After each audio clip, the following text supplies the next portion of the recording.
All right, I think you know what that sign means.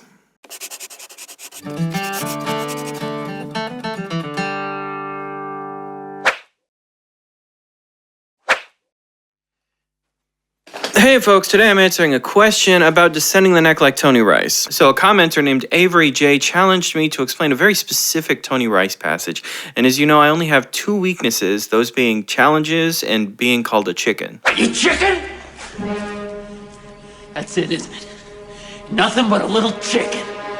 As always, if you want Skype lessons, please hit up my website. If you want your questions answered, please leave a comment below. I'm not a mind reader, so I love hearing what you guys want to learn.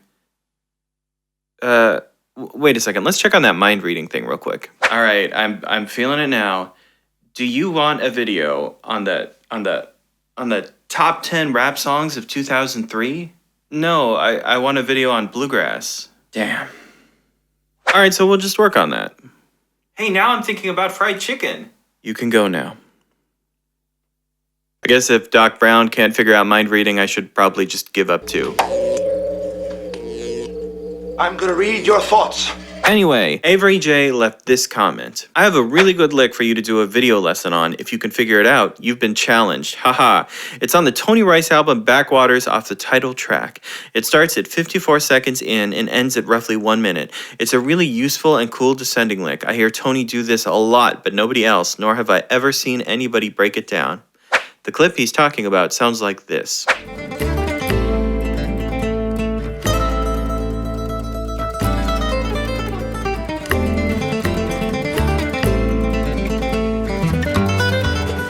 So this is definitely a Tony Rice standard, and it's a really cool way to get down the neck. So let's just dig into this passage. So before we go any further, I do want to say that these licks are malleable. They can be changed and altered. I got a number of comments on my last Tony Rice lick video about not playing the lick right. Now, I actually really appreciate these comments. They're constructive. They help me alter my content to suit your needs. The thing is, Tony changes these licks from second to second. So you may find tons of examples where he plays something slightly different or completely different. In fact, that video starts with about 10 examples of him playing that lick slightly differently in different contexts. So remember to keep an open mind when it comes to licks. These are things that can be changed and altered. That's the whole point of them. You don't want to play them exactly as they came out of the box. Just for this video, in order to reduce comments that say you didn't play it right, I am going to go straight off the recording. So let's get it note for note this time.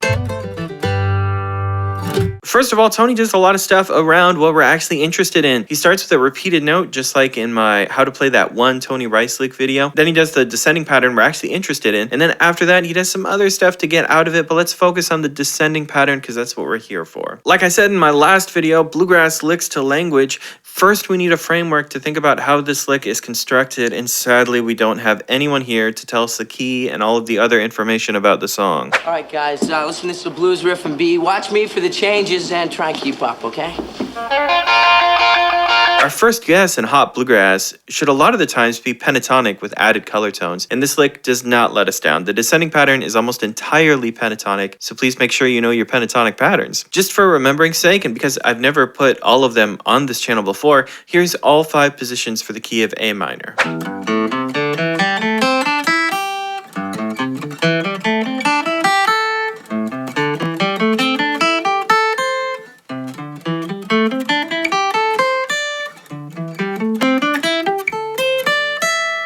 After that, we want to find the pattern that Tony is using them in. In this case, we are definitely descending. So we're obviously starting higher and going lower, but Tony is creating a backstepping pattern. And what I mean by that is we're descending 4, jumping up 3, descending 4 again, jumping up 3, and descending 4 again. If we did that in a single position, we'd get something like this.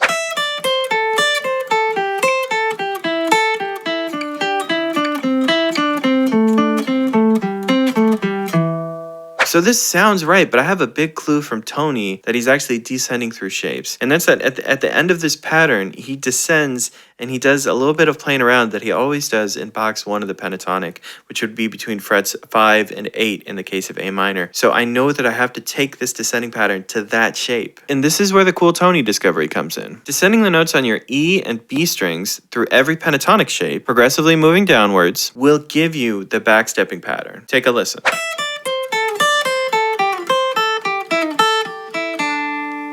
So that's not too bad, but there's actually one change if you want to play it just like Tony does in the recording, and that's the second note of the lick. He substitutes the note that he hammered onto earlier when he played the repeated note. That note is actually your flat fifth degree, which is super common, blue note to include when you're doing these minor situations and licks. That sounds like this.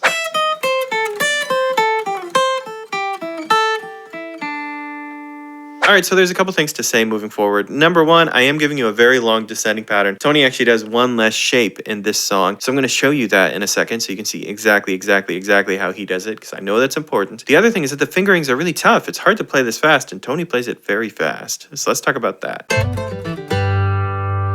So as promised, before we go any further, here's the completed lick with the tab. So if you want to play the entire Tony passage just the way he does, get ready to pause the video.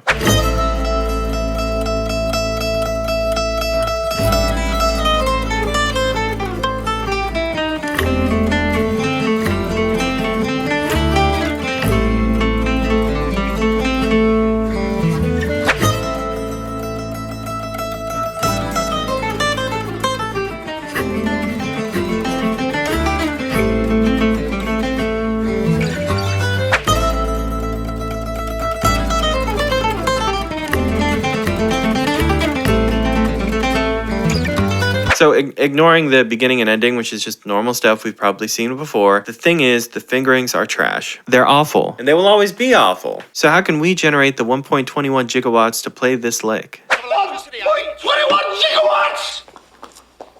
1.21 gigawatts! We're constantly shifting backwards. We have no slides, hammer-ons, or pull-offs, so we're running out of fingers after every position. So there will never be perfect fingerings because we don't have enough fingers. There is another method though. The big secret here might be something that guitar players forget about a lot, and that's forearm rotation. When our hand is flat this way, we really only have the fingers available to us in a horizontal orientation. When we rotate our forearm, we have our fingers available to us in a vertical orientation. It seems obvious, but players actually struggle with this all the time. So here's a slow and very overly exaggerated version of what I'm talking about.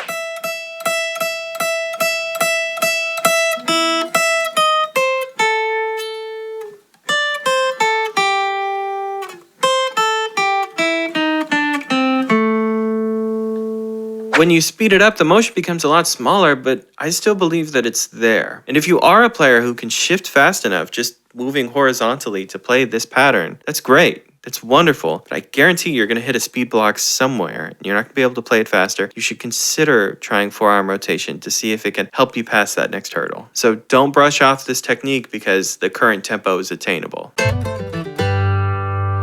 Lastly, we should talk about context. This lick can be dropped in a variety of situations, but some situations are probably going to perform a little bit better than others. So the pentatonic scale is 5 notes, right? But every descending passage is 4 notes long, right? So we're bound to hit a G note at some point. The chord we don't want to hit that G note over is our D chord, because the D chord has an F sharp in it. Those 2 notes are going to rub together, probably not in a very nice way. So this lick will play most successfully over a G chord or a C chord. Could you play it off over a D chord? Probably. Whether or not you want to take that chance depends a lot on context, so play carefully. You don't want to drop a weird lick at a weird time and then have to defend it. All right, that was a fun one. If you want to talk more about descending the neck, you can check out one of my oldest videos called Descending the Neck. Please forgive my poor presentation and editing skills. More importantly, if you like taking a lesson from the biggest, baddest Billy Goat in the barnyard, there's a couple things you can do. First of all, you can like this video, or you can subscribe to this channel, or you can scroll down and leave a comment on a video you would like to see.